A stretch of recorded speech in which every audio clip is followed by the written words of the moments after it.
안녕하세요. 김성길 목사와 함께하는 사람 이야기 제2단원의 G7 과정입니다. 이 시간은 전 시간에 이어서 4-2회가 되겠습니다. 자, 전 시간에는 우리가 조셉 슈랜드라고 하는 정신과 의사 선생님의 분노 해체에 대한 것을 우리가 살펴보면서 이분이 주장한 분노의 원인 3가지를 살펴봤습니다. 자기 것을 빼앗길 때, 자기 영역에 침범당할 때, 그리고 사랑하는 사람들을 잃게 만들 때, A와 B가 총관계에 있는데 그걸 잃어버리게 회방을 당할 때.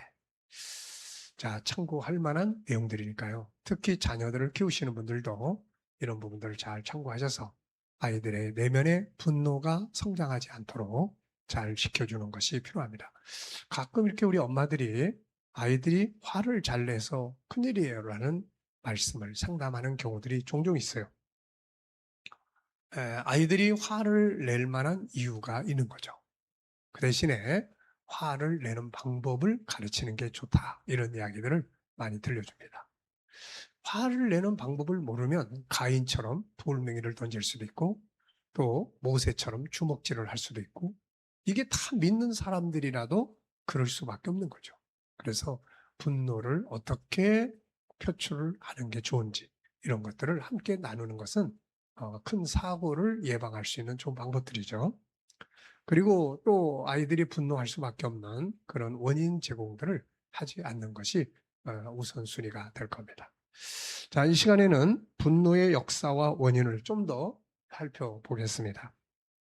먼저 내재된 분노에 대한 이야기입니다. 페이지로는 52쪽인데요. 우리는 가끔 상대방이 화를 나게 하지 않았지만 괜히 화가 나서 화를 내는 경우도 많습니다. 그러면서 자신도 놀라죠. 아니, 내가 왜 이렇게 화를 잘 내지? 이것은 사실 괜히 화를 내는 게 아니라 내재되어 있는 분노가 밖으로 나타나는 거죠. 그래서 우리 말에도 이런 속담이 있어요. 뭐 어디서 뺨 맞고 어디 가서 화풀이 한다. 그러니까 이게 어디서 뺨을 맞을 때 이미 내면의 세계 속에는 분노가 쌓이게 된 거죠. 근데 그 자리에서 폭발시키지 않고 이게 가지고 있다 보니까 딴 데서 폭발을 시키게 된다, 그런 이야기예요. 자, 먼저 우리는 이 근본적인 원인에 대해서 또 살펴봐야 됩니다. 본질적 분노. 인간의 분노는 어디서부터 시작을 했는가? 뭐 여러 가지 역사 속에서 함께 살아온 거지만은, 그러나 성경이 제시하는 분노의 원인을 우리가 잘 알 필요가 있어요. 이것은 창세기 3장에서부터 시작된 이유입니다. 디피중의 저자 조셉 슈른데는 화는 수천 년 전부터 우리와 함께 해오며 때로는 이게 우리를 지켜주는 무기가 되어줬고, 때로는 우리가 사용하는 연장, 도구가 되어줬다라고 이야기를 합니다. 사람들은 그저 화라는 것이 인간 속에 함께 존재해왔다는 사실만을 말할 수가 있죠. 그러나 성경은 이 사실을 좀 더 자세하게 설명을 해줍니다. 야고보서 3장 14절로 16절은 중요한 비밀을 밝혀주고 있는데요. 그러나 너희 마음속에 독한 시기와 다툼이 있으면 자랑하지 말라. 진리를 거슬러 거짓말하지 말라. 이러한 지혜는 위로부터 내려오는 것이 아니요 땅 위의 것이요 정욕의 것이요 귀신의 것이니 시기와 다툼이 있는 곳에는 혼란과 모든 악한 일이 있습니다. 학자들은 분노의 배경을 과학이나 심리학적으로 풀어보려고 노력을 하고 있지만, 성경은 시기와 다툼, 이 다툼, 분노의 배경으로 또 하나의 원인을 지적하고 있는데, 그것은 바로 시기와 다툼이 귀신의 것이다, 이렇게 설명을 합니다. 자, 구번역에서는 마귀적이라고 설명을 해놨어요. 이것은 아주 대단히 중요한 내용입니다. 마귀는 하나님을 시기했고 그에 따라 하나님의 창조 세계를 파괴시키고자 등장하는 곳이 바로 창세기 3장의 인간 타락 사건입니다. 여기서 마귀는 하와를 유혹했고 금지된 언약의 열매를 먹게 했습니다. 나아가서는 아담까지 선악과를 먹게 함으로 하나님과의 관계를 파괴시키려고 했죠. 결국 이 사건은 인간으로 하나님의 말씀을 거역하는 죄를 짓게 했고, 결과는 하나님을 두려워하며 떠나게 만들었고, 이어 죄의 무서운 형벌들이 등장하게 됩니다. 자, 이제 이 과정을 한번 우리가 쭉 생각을 해 보기 바랍니다. 죄는 분노를 만들어냅니다. 분노는 죄의 열매라고 할 수가 있죠. 죄를 짓고 형벌을 받게 된 아담은 하와에 대해서 어떤 마음이 들었을까요? 분명히 저 여자 때문에 우리가 이렇게 망하게 됐어 라고 화가 났을 겁니다. 어쩌면 지금도 남편들이 불행의 원인이 아내에게 있다고 하고 아내는 불행의 원인이 남편에게 있다고 하면서 분노하고 싸우는 이유가 여기서부터 출발되었다고 볼 수 있는 거죠. 하와는 아담에 대해서 또 어떤 생각이 들었을까요? 그녀 역시 화가 났을 겁니다. 남편만 보면 바보같이 나를 지켜주지도 않고 마귀가 쳐들어왔을 때 그렇게 유혹할 때 옆에서 단호하게 나를 금지시켰어야 되는데 그러면서 또 화가 났을 겁니다. 자, 이들은 자신들을 범죄케 한 마귀에게 화가 났을 거고 결국은 바보같이 행동한 자신들의 모습을 생각할 때마다 화가 났을 겁니다.